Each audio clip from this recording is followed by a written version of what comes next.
Patchwork, A Political System for the 21st Century. Chapter 1, A Positive Vision. Mencius Moldbug. November 13, 2008. I'm afraid Unqualified Reservations has been a bit, well, grim, of late. One can flirt only so long with Confederate racist fascism, before eliciting a few jitters. Is our reader really going to be dragged into this horrible, subterranean universe? Is she even comfortable having it on her computer at work? And then we took this awful, bumpy ride into the eel-infested deeps of Obama derangement syndrome, which can't have helped matters. So in this installment, I thought it would be nice to be positive. Therefore, let me present Patchwork, the Mencius vision of a political system for the 21st century. At the risk of being accused of a sales job, I will paint Patchwork in warm, glowing, Obamatronic pastels. Rather than our usual chilly, Machiavellian cynicism. Yes, I know, this is unfair. But here at we're always closing. To start the hype machine, let's just say that if anyone can build anything like Patchwork, even a tiny, crude, third-world ripoff of Patchwork, it is all over for the democratic regimes. It'll be like East Germany competing with West Germany. Funnily enough, the financial relationship between the US and the Gulf, East Asia, the most patchwork-like part of the world at present, is oddly reminiscent of that between the OECD and the Warsaw Pact. The latter borrow from the former to buy cheap consumer goods, supplied by the former, for the latter's serfs. Children growing up in the patchwork era will learn a new name and a new history of the democratic past. They will date the period to the Dutch invasion of England 1688, which ended the span of legitimate continuity in English government that began with William the Conqueror, replacing it with eternal, degenerate Whiggery and the Quisling, constitutional or ceremonial Hanover princes. And they will surely call it something cool, like the Anglo-American interregnum. Insulting it with the name of democracy will be coarse and over the top. Said interregnum, which we are of course still in, has been a period of global monotonic decline in official authority. As in the late Roman period, declining official authority, declining personal morality, and increasing public bureaucracy are observed in synchrony. This is not in any way a coincidence. The combination is an infallible symptom of the great terminal disease of the polity, leftism. Leftism is cancer. At least in its present adult, sclerotic and non-fulminating form, it is extremely slow in its progress, but the end is not in doubt. On theoretical grounds alone, the feat has never really been achieved, at least never for good. The only cure for leftism is complete and permanent excision. Success implies complete absence of the organism from the body politic. This does not mean there are no leftists in the country. In a well-governed country which is at peace, people can think or say whatever they damned well please. It just means that, if there are for some reason leftists, their views are completely without influence on government policy. So people laugh at them, and call them names. Isn't this a lovely vision? A Lenin-esque feat of delirious, constructive imagination? A world without leftism? Imagine. It's hard to imagine only if you have trouble imagining a Nazi John Lennon, a feat which taxes my imagination not at all. But maybe I've been reading too much Hitler. It really is a tough call to say who was more coherent, Lenin or Hitler. Acceptance of this goal, which I will not attempt to justify yet, but which I think Patchwork can achieve, is the difference between a conservative, i.e., a fellow who thinks he can beat melanoma with an emery board, and a full-bore reactionary such as myself. If you happen to be wrong, you have leapt the rail of sanity. So it is incumbent on us to argue carefully. But I'm sorry. I am being intentionally abrasive again. As an extremist, I prefer this harsh, confrontational rhetoric to any kind of honeyed cousining. The basic goal of I don't mind admitting, is to convince people who are now progressives to abandon their delusions. Since progressives equate those who accept the reactionary narrative of recent history with acolytes of the great goat Lord Abaddon, one must tread carefully. And if you must come as an Abaddonite, the only way to set your quarry at ease is to constantly confess your vileness. That way the progressive might even just clasp you to his heart, along with all the satanic murderers he is so keen to embrace. Consider, for instance, the case of José Luis Durantes. Masters. Mighty masters. Lord Barack, Lady Michelle, and their new puppy too. Father who art in heaven, your lordships. How have we offended you? When did we sin? What penance must we say? Which word of yours did we cross, to have a José Luis Durantes inflicted on us? And how in grievous error may we repent? Another diversity training session, perhaps, or 3. Anyway. Obviously I am just trying to get you wound up, dear reader. I'm sorry. I know. It is crass. So let's have a look at patchwork. The basic idea of patchwork is that, as the crappy governments we inherited from history are smashed, they should be replaced by a global spiderweb of tens, even hundreds, of thousands of sovereign and independent mini-countries, each governed by its own joint stock corporation without regard to the residents' opinions. If residents don't like their government, they can and should move. The design is all exit, no voice. I'm not aware of any specific writer that has proposed exactly this, but it is certainly not an original or interesting idea in and of itself. I've certainly read about 6 zillion science fiction books in which this is the general state of the future. The devil, however, is in the details. We will go into the details. The essential inspiration for patchwork is the observation that the periods in which human civilization has flowered are the periods in which it has been most politically divided. Ancient Greece, medieval Italy, Europe until 1914, China in the spring and autumn period, and so on. Burckhardt once observed that Europe was safe so long as she was not unified, and now that she is we can see exactly what he meant. Small is good. Local is good. Different is good. We know these things. These are not controversial assertions, even in the hippest streets of Williamsburg. Heck, President Obama is probably a slow food man himself. Once my daughter, aged 4 months, was in a bakery in the Castro and met Alice Waters. Alice Waters smiled and told Sybil she was very cute. Which Sybil is, she might as well be on the Gerber bottle. And Alice Waters might as well be a duchess. Heck, Alice Waters probably laughs at duchesses. So how, exactly, did all these Obamaniacs, these whiter people, these Burning Man regulars, these young, hip progressives, convince themselves that when it comes to government, bigger is better? That in fact we need a world government, toot sweet? That international public opinion is all that really matters in the world, that America should lead the world, feed the world, and be governed by the world? But somehow they did. The issues that matter to them, the composition of the atmosphere question, and the like, always tend to be transnational. As big as possible. As Peter Gabriel put it, they think big thoughts. We reactionaries, when we act locally, would rather think locally as well. Always best to think about what you're actually doing. This paradox is just one more stimulus for a complete replacement of the state. We have had enough. We are done with the present system of government. We want a reboot. And, anarchy being both impossible and unreactionary, we can't even talk about a reboot until we've specified what operating system to boot next. So we can think of patchwork as a new operating system for the world. Of course, it does not have to be installed across the entire world, although it is certainly designed to scale. But, it is easier and much more prudent to start small. Innovations in sovereignty are dangerous. A patchwork, please feel free to drop the capital, is any network consisting of a large number of small but independent states. To be precise, each state's real estate is its patch, the sovereign corporate owner, i.e., government, of the patch is its realm. At least initially, each realm holds one and only one patch. In practice this may change with time, but the realm patch structure is at least designed to be stable. Of course, Italy in the 14th century was anything but stable.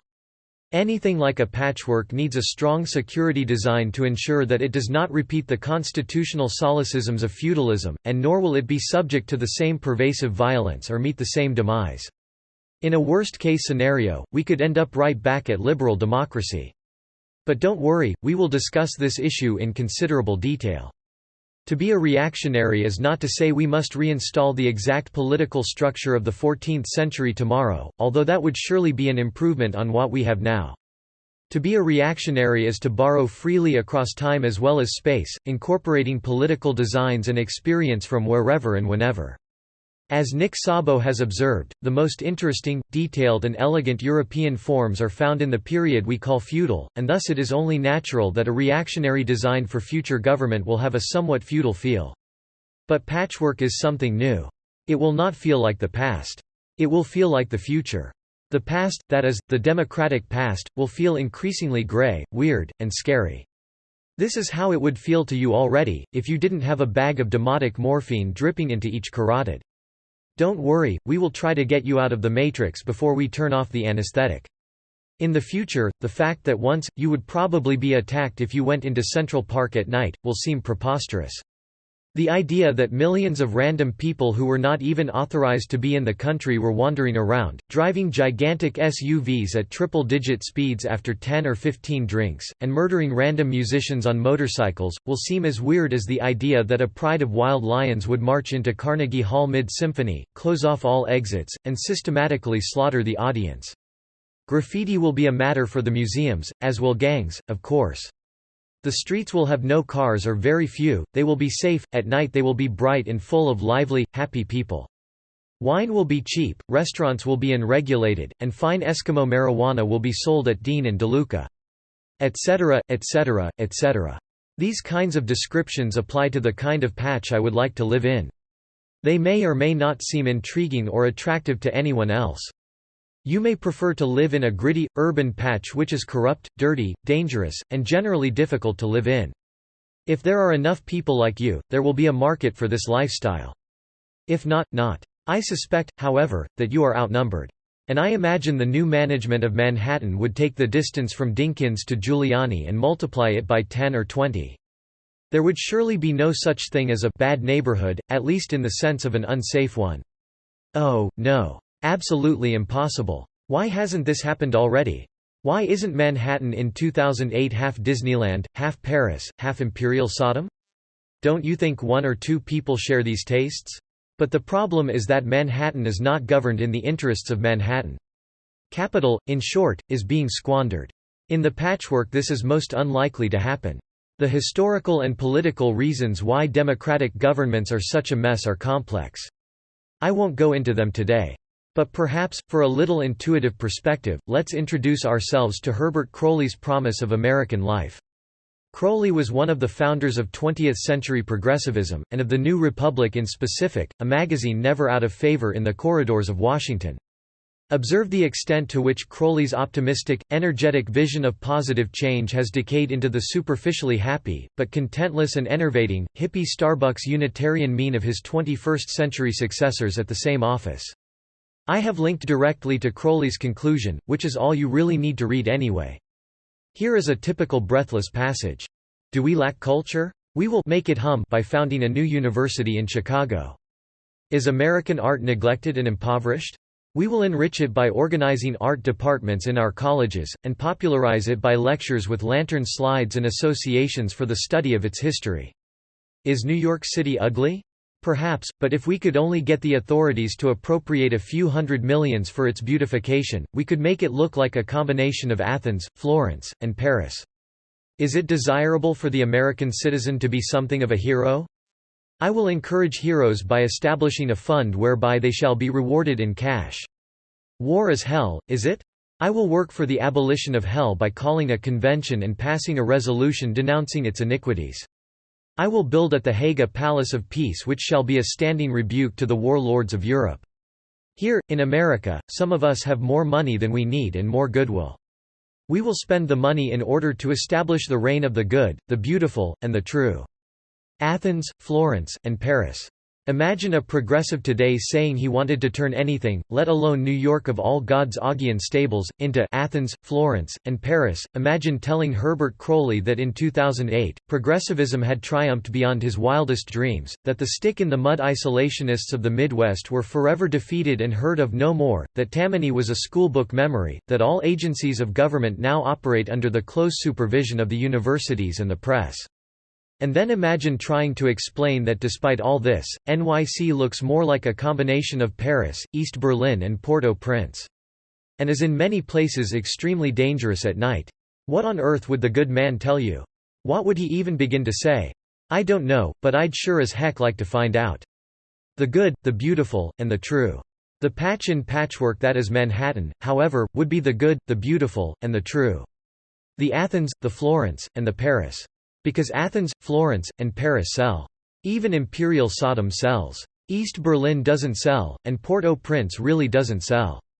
The foreign, forgotten lesson we are extracting from Croly is not that progressivism is the cure for all ills, but that progressivism, the eternal poisonous chameleon, in its 1911 incarnation espoused the civic values of 1911. All the better to convince its innocent hosts that it was anything but a lethal parasite.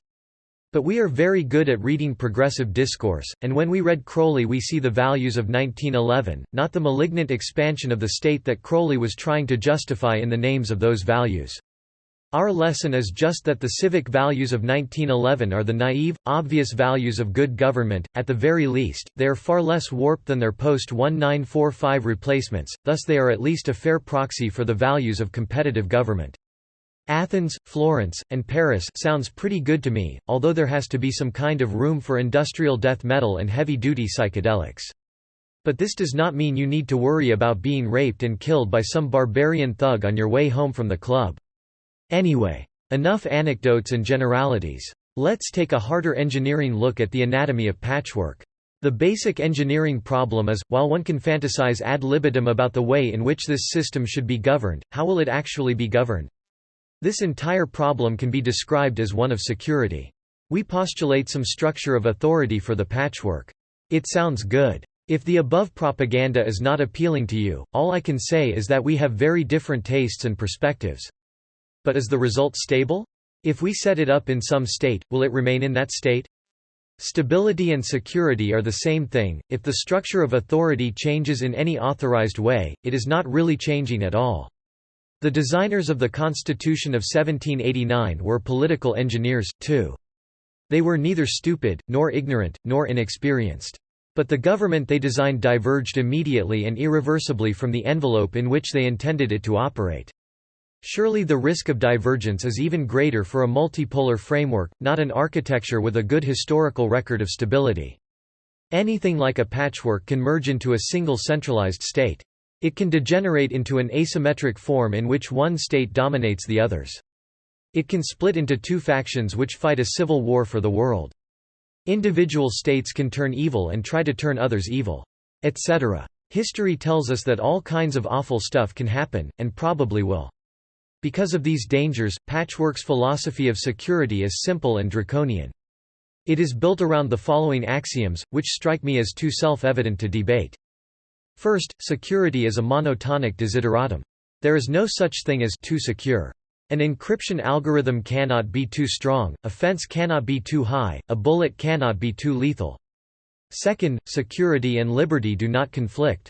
Security always wins. As Robert Peel put it, the absence of crime and disorder is the test of public safety, and in anything like the modern state the risk of private infringement on private liberties far exceeds the risk of public infringement. No cop ever stole my bicycle. And this will be far more true in the patchwork, in which realms actually compete for business on the basis of customer service. Third, security and complexity are opposites. A secure authority structure is as simple as possible, so that it is as difficult as possible to pervert it to unanticipated ends. Bearing these principles in mind, let's separate our security overview into two parts: the internal management of realms, and the relationships between realms. A patchwork realm is a business, a corporation. Its capital is the patch it is sovereign over. The realm profits by making its real estate as valuable as possible, whether it is Manhattan or some ranch in Oklahoma. Even the oceans can and should be divided into patches. A naval realm is sovereign over, and profits by taxing, all economic activities within a patch of ocean. But how should realms be administered? The answer is simple: a realm is a corporation. A sovereign corporation, granted, but a corporation nonetheless. In the 21st century, the art of corporate design is not a mystery. The corporation is owned and controlled by its anonymous shareholders. If you've ever wondered what the letters SA stand for in the name of a French or Spanish company, they mean anonymous society, one whose interests in maximizing corporate performance are perfectly aligned. The shareholders select a chief executive, to whom all employees report, and whose decisions are final. In no cases do they make management decisions directly. It is at least probable that this joint stock design maximizes corporate efficiency. If there existed a more effective structure, if firms were more productive when managed not by a committee but by an executive, or by the collective decisions of their customers or employees, by separate legislative and judiciary branches, etc., we would know. Someone would have found a way to construct a firm on this design, and it would have outcompeted the rest of the stodgy old world.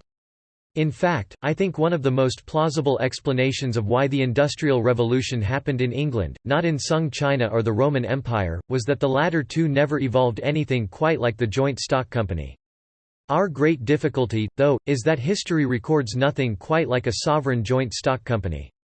Perhaps the closest examples were the chartered companies of the classical era. But even a colonial chartered company was chartered by a sovereign, though it operated outside that sovereign's realm. Rather, I think the best way to think of a realm or sovereign corporation is as a modified version of monarchy. A royal family is to an ordinary family business as a patchwork realm is to an ordinary, non-sovereign, public corporation. Joint stock realms thus solve the primary historical problem of monarchical government, the vagaries of the biological process. In other words, they assure that the overall direction of the realm will always be both strong and responsible, at least, responsible in a financial sense. A joint stock realm simply cannot have anything comparable to a weak monarch of the classical era. Realms will certainly recruit their executives from the same talent pool large companies now draw from. How many Fortune 500 CEOs today are regularly bullied and led by coalitions of their nominal subordinates, as for just one example, the French monarchy so often was? 0 is probably too easy an answer, but at least an approximation. Note, however, that we are not considering anything like the watered-down constitutional, i.e., again, ceremonial monarchies of the democratic period. If the joint stock realm is like a monarchy, it is like a true, absolute or most pejoratively divine right monarchy. With all due respect, dear reader, the probability that you have a sound understanding of the case for divine right monarchy is approximately the probability that a large white goat will fall out of my ass. This means you need to read the great English exponent of absolute government, Sir Robert Filmer, and his masterpiece Patriarcha. Filmer was the baddest ass reactionary who ever lived. Frankly, he makes Carlyle look like a liberal. Just the title of Patriarcha is cooler than Jesus Christ himself, and the contents don't even begin to disappoint. We launch almost immediately into hardcore Anglican theology. If Filmer isn't Winter Beach reading, I don't know who is. I mean, seriously, how do you justify divine right monarchy to an atheist? Is it anything like selling refrigerators to Eskimos? Since I am both an atheist and a believer in divine right monarchy, I'd better be able to square this circle. One of the major doctrinal thrusts of European Christianity, in all ages and phases of its career, and certainly even in the thinly disguised, crypto-Christian Unitarianism that has become the religion of the world's ruling class, e.g., if ever you meet a moderate Muslim, he is really a Unitarian, is the quest to justify the political structure of the world. What makes a king a king? Why should the king be the king? Why can't I be the king, or at least my cousin Ricky? Do we even need a king? And so on. People have strong emotional feelings about these questions to this day, at least, they have a strong emotional feeling about the last one. Not answering them is certainly not acceptable. But Filmer, and the divine right monarchist in general, comes as close as possible to not answering. Moreover, his reasoning is impeccable for the orthodox. If it please God, for the correction of the prince or punishment of the people, to suffer princes to be removed and others to be placed in their rooms, either by the factions of the nobility or rebellion of the people, in all such cases the judgment of God, who hath power to give and to take away kingdoms, is most just, yet the ministry of men who execute God's judgments without commission is sinful and damnable. God doth but use and turn men's unrighteous acts to the performance of his righteous decrees. Note that this is basically a 17th-century way of saying, shit happens, God being omnipotent, etc. If dickweed over there is king, it is obviously because God wanted dickweed to be king. And who are you to disagree with God? But an atheist, such as myself, has a simpler way of getting to the same result. Really, what Filmer is saying, is, if you want stable government, accept the status quo as the verdict of history. There is no reason at all to inquire as to why the Bourbons are the kings of France. The rule is arbitrary. Nonetheless, it is to the benefit of all that this arbitrary rule exists, because obedience to the rightful king is a scaling point of nonviolent agreement. And better yet, there is no way for a political force to steer the outcome of succession, at least, nothing comparable to the role of the educational authorities in a democracy. In other words, to put it in patchwork terms, the relationship between realm and patch is no more, and no less, than a property right. A patch is a sovereign property, that is, one whose proprietor has no defender but itself. Nonetheless, in moral terms, we may ask, why does this realm hold that patch? And the answer, as it always is within any system of strong property rights, will be not because it deserves to, but because it does. Note that whatever the theology, Filmer's model of government captures the property right approach perfectly. Also, one must admire Filmer's wicked gall in starting out by describing the right of rebellion as a Catholic heresy.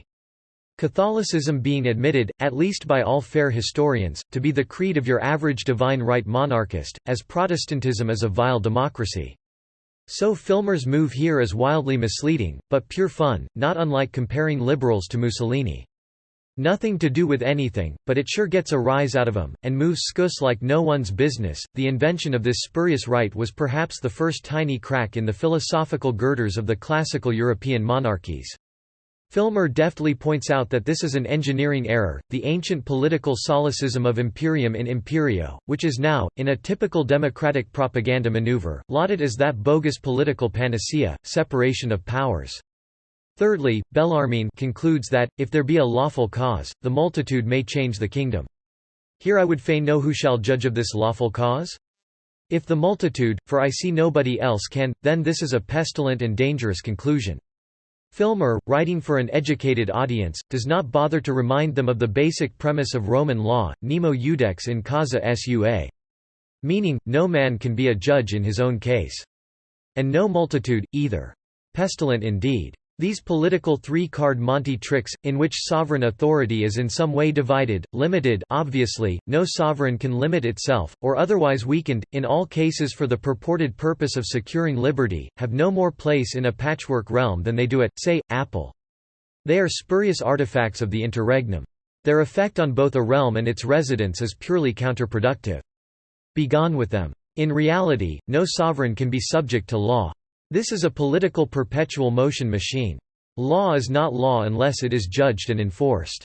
And by whom? For example, if you think a Supreme Court with judicial review can make government subject to law, you are obviously unfamiliar with the sordid history of American constitutional jurisprudence. All your design has achieved is to make your Supreme Court sovereign. Indeed, if the court had only one justice, a proper title for that justice would be king. Sorry, kid, you haven't violated the conservation of anything. Indeed, as Filmer points out, the unity of chief executive, chief lawmaker, and chief justice is simple, natural and elegant. There can be no laws without a supreme power to command or make them. In all aristocracies the nobles are above the laws, and in all democracies the people. By the like reason, in a monarchy the king must of necessity be above the laws, there can be no sovereign majesty in him that is under them, that which giveth the very being to a king is the power to give laws, without this power he is but an equivocal king. It skills not which way kings come by their power, whether by election, donation, succession, or by any other means, for it is still the manner of the government by supreme power that makes them properly kings, and not the means of obtaining their crowns. Neither doth the diversity of laws nor contrary customs, whereby each kingdom differs from another, make the forms of commonweal different unless the power of making laws be in several subjects. For the confirmation of this point, Aristotle saith that a perfect kingdom is that wherein the king rules all things according to his own will, for he that is called a king according to the law makes no kind of kingdom at all. This, it seems, also the Romans well understood to be most necessary in a monarchy, for though they were a people most greedy of liberty, yet the Senate did free Augustus from all necessity of laws, that he might be free of his own authority and of absolute power over himself and over the laws, to do what he pleased and leave undone what he listed, and this decree was made while Augustus was yet absent.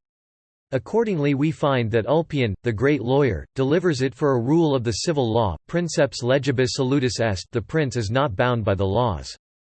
Besides, all laws are of themselves dumb, and some or other must be trusted with the application of them to particulars, by examining all circumstances, to pronounce when they are broken, or by whom. This work of right application of laws is not a thing easy or obvious for ordinary capacities, but requires profound abilities of nature for the beating out of the truth, witness the diversity and sometimes the contrariety of opinions of the learned judges in some difficult points. Since this is the common condition of laws, it is also most reasonable that the lawmaker should be trusted with the application or interpretation of the laws, and for this cause anciently the kings of this land have sitten personally in courts of judicature, and are still representatively present in all courts. The judges are but substituted, and called the king's justices, and their power ceaseth when the king is in place. So much, in other words, for Montesquieu, and note how the democratic doctrine, now assumed by all, simply twists Ulpian's axiom into its polar opposite. Hey, hippie. Who knows more about law? You, or Ulpian? I'm reminded of Einstein's gem, found on so many a Prius, one cannot simultaneously prevent and prepare for war, or as the Romans put it, si vis pacem, para bellum. And we wonder how the world got so screwed. Stick to physics, Al. A patchwork realm, or any modern corporate sovereign, is no more bound by the laws it imposes on its residents than Linden Lab is bound by the terms of use policy it enforces in Second Life. In fact, it is probably less so bound, because a terms of use policy creates at least the vague suggestion of liability. Whereas suing a sovereign is yet another of these political solecisms. This is not at all to say that a patchwork realm does not enforce the rule of law, except, of course, under conditions of martial law that involve a general security threat. A state of siege is an option anywhere, any time, for any reason. To enforce a law is not to be bound by a law. These are two completely different things. I don't feel I can repeat this too often. Patchwork realms can be expected to enforce a fair and consistent code of laws not for moral or theological reasons, not because they are compelled to do so by a superior sovereign or some other force real or imaginary, but for the same economic reasons that compel them to provide excellent customer service in general. Real estate on which the rule of law prevails is much more valuable than real estate on which it doesn't, and the value of a realm is the value of its real estate. I suspect that in a well-run realm this is almost literally the case, because I suspect that a well-run realm makes its take via the world's fairest, least intrusive tax, property tax. In fact, while I don't know that this has ever been tried, it is easy to design a perfectly fair and perfectly non-intrusive property tax regime. Require real estate owners to assess their own property, offering it for sale at the assessed price, and set the tax at a percentage of that price. No muss, no fuss, no IRS. Since no one can live or work without real estate, it should be straightforward to tune this self-assessed property tax (SAPT) to extract the Laffer maximum. To live on a patchwork patch, you have to sign a bilateral contract with the realm. You promise to be a good boy and behave yourself. The realm promises to treat you fairly. There is an inherent asymmetry in this agreement, because you have no enforcement mechanism against the realm, just as you have no enforcement mechanism against the United States. However, a realm's compliance with its customer service agreements is sure to be a matter of rather intense attention among residents and prospective residents. And thus among shareholders as well. For example, I suspect that every customer service agreement will include the right to remove oneself and one's assets from the realm, at any time, no questions asked, to any other realm that will accept the emigrant. Possibly with an exception for those involved in the criminal justice process, but this may not even be needed. Who wants a criminal? Not another realm, surely. Suppose a realm unilaterally abrogates this right of emigration? It has just converted its residents into what are, in a sense, slaves. It is no longer Disneyland. It is a plantation. If it's any good with cinderblocks, barbed wire and minefields, there is no escape. What do you say if you're stuck on this farm? You say, yes, massa. A slave you are and a slave you will be forever. This is terrible, of course. But again, the mechanism we rely on to prevent it is no implausible deus ex machina, no Indian rope trick from the age of Voltaire, but the sound engineering principle of the profit motive. A realm that pulls this kind of crap cannot be trusted by anyone ever again. It is not even safe to visit. Tourism disappears. The potential real estate bid from immigrants disappears. And, while your residents are indeed stuck, they are also remarkably sullen and display no great interest in slaving for you. Which is a more valuable patch of real estate, today, South Korea, or North Korea? Yet before the war, the North was more industrialized and the South was more rural. Such are the profits of converting an entire country into a giant gulag. One of the most common errors in understanding the pre-modern era is the confusion of monarchy with tyranny. Nothing like Stalinism, for example, is recorded in the history of the European aristocratic era. Why? Because Stalin had to murder to stay in power. Anyone, certainly any of the old Bolsheviks, could have taken his place. The killing machine took on a life of its own. The tyrant, the mafia boss, stands at the apex of a pyramid of power, each block in which is a person who hopes to someday kill the boss and take his job. In a tyranny, murder and madness become part of the fabric of the state. In a monarchy, however, the succession is clear, and if by some accident of law and fate there are multiple candidates, they are at least each other's relatives. This rules out neither murder nor madness, but they are the exception and not the rule. Obviously, a joint stock realm faces completely different problems in maintaining internal security. Internal security can be defined as the protection of the shareholders' property against all internal threats, including both residents and employees, up to and certainly including the chief executive. If the shareholders cannot dismiss the CEO of the realm by voting according to proper corporate procedures, a total security failure has occurred. The standard patchwork remedy for this problem is the cryptographic chain of command. Ultimately, power over the realm truly rests with the shareholders, because they use a secret sharing or similar cryptographic algorithm to maintain control over its root keys. Authority is then delegated to the board, if any, the CEO and other officers, and thence down into the military or other security forces. At the leaves of the tree are computerized weapons, which will not fire without cryptographic authorization. Thus, any fragment of the security force which remains loyal to the shareholders can use its operational weapons to defeat any coalition of disloyal, and hence disarmed, employees and/or residents. Ouch! Taste the pain, traitors. Needless to say, the dependence of this design on 21st-century technology is ample explanation of why history has not bequeathed us anything like the joint stock realm. It was simply not implementable, any more than our ancestors could build a suspension bridge out of limestone blocks. With this basic background in Filmerist government, and with the as yet unjustified assumption that a patch is safe against external aggression, let's start to look at what a 21st-century corporate sovereign might actually want to do. For simplicity and for my own personal amusement, let's call the realm Friscorp, and say its patch is the present city of San Francisco, Pop, about 750,000.2. Obviously, Friscorp would like to turn SF into the coolest, most hoppin', and definitely most expensive city on the planet. Call it a combination of Paris, Monaco, and Babylon. Destroying ugly post-war buildings, for example, and reconstructing them in appropriate historical styles, will definitely be high on Friscorp's agenda. The first and touchiest problem, though, is just deciding who gets to live in San Francisco.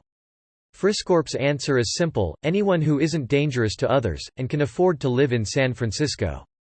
It is probably also nice if they speak English, but considering the exigencies of the second constraint, they almost certainly will.